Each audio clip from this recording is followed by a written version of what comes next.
करके उन्होंने मूवमेंट को आगे बढ़ाया। लेकिन बाबा साहब अम्बेडकर के संघर्ष के कारण,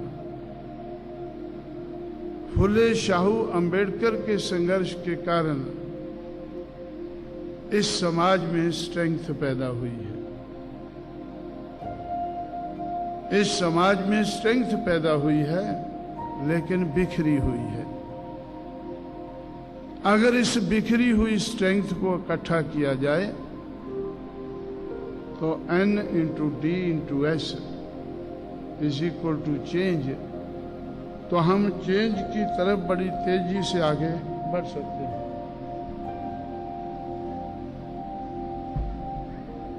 तो ब्राह्मणिकल सोशल ऑर्डर को मैं जेब में रखता हूं हमेशा, इस तरह से खड़ा है। तो इन लोगों के पास हमारे महापुरुषों के संघर्ष के कारण स्ट्रेंथ पैदा हुई, जिस स्ट्रेंथ को हम ऐसा वर्टिकल सोशल ऑर्डर को, तो अगर इस किस्म का ऑर्डर हमें चेंज ऑर्डर लाना है, परफेक्ट इनइक्वालिटी से परफेक्ट इक्वालिटी का ऑर्डर हमें लाना है, तो N into D into S must come into operation.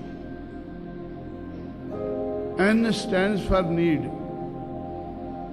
इसीलिए जो बदलाव की जरूरत है वो सबसे ज्यादा इन लोगों को है, जो सबसे ज्यादा गिराए गए हैं।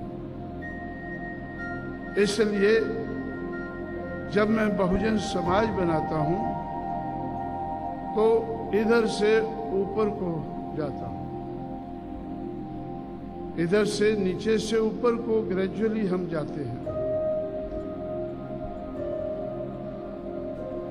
और जिनको ज्यादा जरूरत है चेंज की, वो लोग पहले रजामंद हो जाते हैं, उनमें पहले डिजायर पैदा हो जाती है चेंज के लिए। N into D, D for Dzire, N for need, D for Dzire. उनमें पहले डिजायर पैदा हो जाती है कि ऐसा तो ठीक नहीं है, हम गिरे रहें, ऐसी पोजीशन ठीक नहीं है, इसको बदलना चाहिए। तो इसलिए N इंटू डी तो बाबा साहब के जमाने में थे, लेकिन S वाज मिसिंग। और S जो है, फुले शाहू अम्बेडकर के संघर्ष के कारण, खासकर बाबा साहब अम्बेडकर के 1930 से लेकर 1956 तक का जो संघर्ष है, उसके कारण स्ट्रेंथ पैदा हुई। ये स्ट्रेंथ कैसे पैदा हुई? जिन लोगों को हजारों साल से पढ़ना लिखना मना था,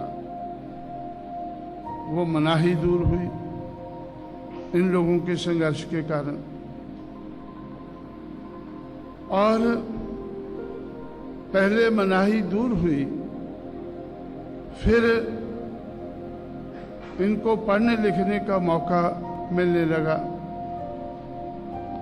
और 1935 में जब शेड्यूल्ड कास्ट और शेड्यूल्ड ट्राइब दो शेड्यूल बने, जब दो शेड्यूल बने, उसमें इन लोगों के लिए, शेड्यूल्ड कास्ट शेड्यूल्ड ट्राइब के लिए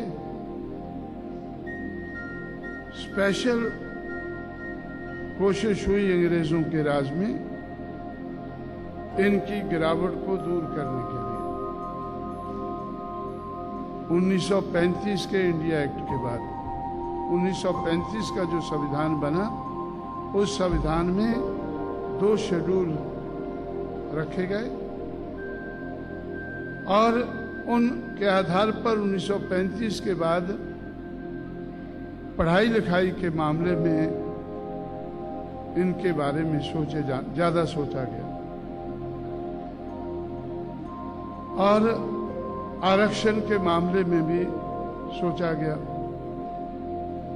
इसलिए 1948 में पहला साल है जब अछूत कहे जाने लोगों में 4 व्यक्ति सेलेक्ट हुए, के.आर. नारायणन और एक चंडाल, केरला का पलाया और बंगाल का एक चंडाल। क्या नाम है भाई? मैं बार बार बोलता हूँ, भूल जाता हूँ। है आपको याद? चंडाल मौजूमदार, बंगाल का चंडाल जिसका नाम मौजूमदार है, आज भी जिंदा है, मेरे से कभी कभी मिलता रहता है, और के.आर. नारायणन जो आज राष्ट्रपति है। ये दोनों इंडियन फॉरेन सर्विस में सिलेक्ट हुए। पंजाब के 2 चमार, एक आईएएस में और एक आईपीएस में सिलेक्ट हुए 1948 में। उसके बाद 1949, 50, 60, 56, 1962 तक इनका नंबर बढ़ता गया। 1962 का पहला साल है जब 22.5% कोटा जो रिजर्वेशन का था वो पहली बार पूरा हुआ। 1962 के बाद आज तक वो कम नहीं हुआ है, ज्यादा ही होता रहा। इसलिए आज ब्राह्मण जो इस देश का हुक्मरान बना अंग्रेज जाने के बाद, उस हुक्मरान का जो हुक्मरान लोग थे, उस जाति नहीं, ब्राह्मण को क्या बोलते हैं, 4 वर्ण, ब्राह्मण का जो वर्ण है, उस वर्ण के लोग तो बहुत ज्यादा तेजी से आगे बढ़े। लेकिन शेड्यूल कास्ट, शेड्यूल ट्राइब के लोग उनसे दूसरे नंबर पर आगे बढ़े। आज 30 लाख से ज्यादा पढ़े लिखे कर्मचारी हैं जिनको पढ़ने लिखने का मौका ही नहीं मिला, बल्कि जो बाबा साहब अम्बेडकर ने संविधान लिखा उसमें सहूलतें भी मिलने लगी। जो हैंडीकैप लोग थे वो प्रिविलेज्ड लोग हो गए संघर्ष के कारण। उस प्रिविलेज के कारण, चाहे वो प्रिविलेज पढ़ने लिखने का है या रिजर्वेशन का है, उसके कारण ये लोग 30 लाख से ज्यादा आज पढ़े लिखे कर्मचारी हैं और ब्राह्मण से दूसरे नंबर पर अधिकारी हैं। तो आज नहीं, आज से लगभग 20-25 साल पहले जब मैं पूना में था तो मुझे ऐसा लगा, उस वक्त ये लगभग 15 लाख इनकी संख्या होगी। उस वक्त मुझे लगा कि ये लोगों को हमारे बुजुर्गों के संघर्ष के कारण समाज में ऐश तो पैदा हुआ है, स्ट्रेंथ तो पैदा हुई है, लेकिन बिखरी हुई है। 15 लाख एजुकेटेड एम्प्लॉइज ये पढ़े लिखे हैं, इसका मतलब इनका दिमाग है, इनके पास कुछ दिमाग है, इतना दिमाग है कि कुछ समझने लायक बने हैं, और उनमें से कुछ टीचर भी बने हैं, समझाने लायक भी बने हैं। इनके पास दिमाग है।